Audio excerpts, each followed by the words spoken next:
Muito bem, voltamos para essa nossa segunda aula. Então, na aula passada, nós vimos aí o conceito de bloco econômico e por que ele surge, quais são os interesses aí por detrás de um bloco econômico. Nesse vídeo, nós vamos ver quais são as modalidades de blocos econômicos. Quais são as modalidades? Elas estão diretamente ligadas aos tipos de blocos econômicos. Como primeira modalidade, nós temos aí a zona de preferência tarifária. Então, nós temos aí já a palavra preferência e tarifária. Então, tem a ver com tarifa, com algo que você vai pagar. É o primeiro nível de integração econômica na formação de um bloco. Consiste no estabelecimento de níveis tarifários preferenciais para um conjunto de países que se beneficiam das melhores tarifas em suas transações econômicas. Ou seja, vamos supor que determinado país estabelece relação econômica com um país da Europa, por exemplo. Um país da América do Sul tem relação econômica com um país da Europa.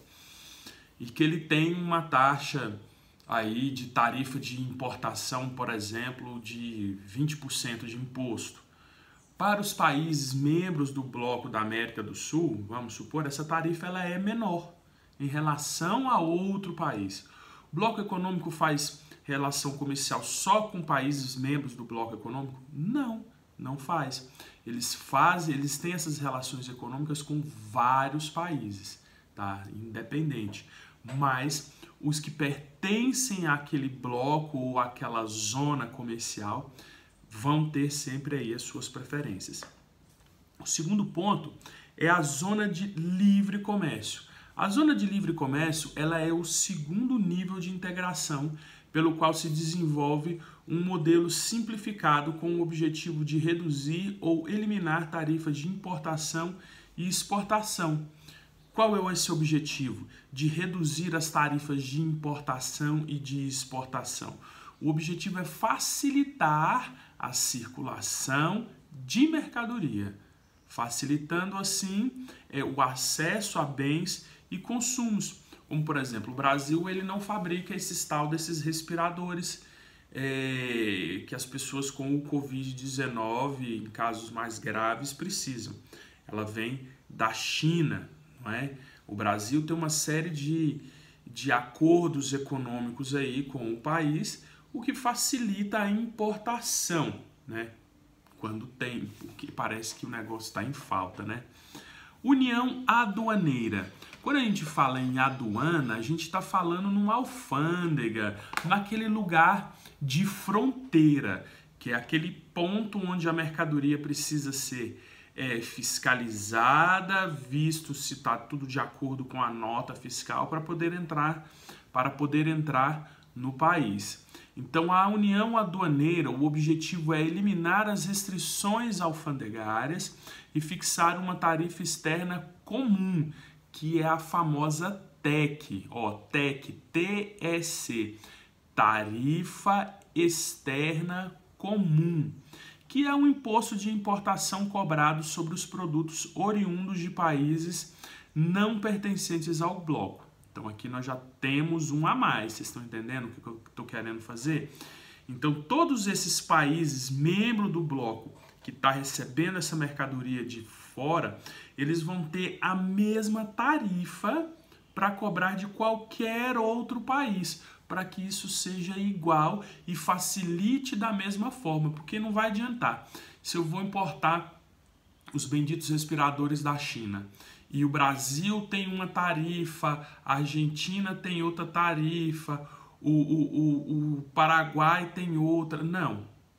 Então aqui, como membros do Mercosul, para receber mercadorias de fora, todos os países do bloco vão ter a mesma tarifa para receber essas importações. Mercado comum. O que é o mercado comum? Esse tipo de tratado visa criar um mercado regional forte para que as empresas dos países membros possam concorrer economicamente, além de reduzir ou eliminar taxas de importação e exportação e estabelece a livre circulação de mercadorias, capitais, serviços e pessoas. Então pode circular dinheiro, pode circular mercadoria livremente, pode circular pessoa livremente. Um exemplo de um bloco assim é o Mercosul. Para você viajar entre os países do Mercosul, e nós estamos falando muito sobre ele porque nós vamos aprofundar esse assunto, Mercosul. Para você viajar entre os países membros do Mercosul, eu já disse que você não precisa ter um passaporte. Você pode viajar com a carteira de identidade. Aqui, a nossa carteira de identidade. O nosso carro pode sair aqui do Brasil e andar livremente entre os países do Mercosul. Tem até uma placa especial aí, não sei se vocês já viram, uma placa branca com azul com a bandeira do Brasil. Essa placa aí permite que os nossos veículos circulem livremente entre os países membros do Mercosul. Também que se a gente precisar viajar para qualquer um desses países, a gente não precisa comprar dólar. A nossa moeda, o real, ela vale e ela é aceita em todos os países do Mercosul. União Econômica e Monetária. O que é a União Econômica e Monetária? É a nossa última modalidade. É um mercado comum acrescido de uma moeda única. Tá? É exemplo aí do Mercosul, do Mercosul não, da União Europeia e a zona do euro. O que é a zona do euro? A moeda lá, todos os países deixaram as suas moedas próprias e adotaram uma moeda comum, que é o euro, que vale em toda a União Europeia. Tá?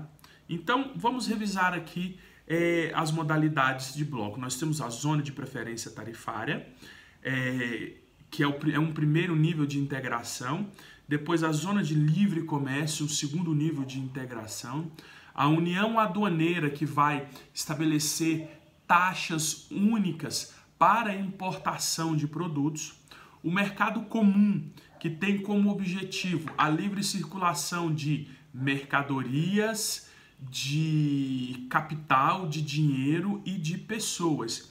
E a União Econômica e a União Monetária tem como objetivo comum o estabelecimento, além dessas coisas aí do mercado comum, também a adotar uma moeda única. Na União Econômica e Monetária, ocorre uma livre circulação de capital, de dinheiro, de mercadorias, de pessoas, e lá é adotada uma moeda única. Beleza? Se liguem aí para a próxima aula, nossa terceira e última aula do dia. Façam os exercícios e até mais. Tchau, tchau.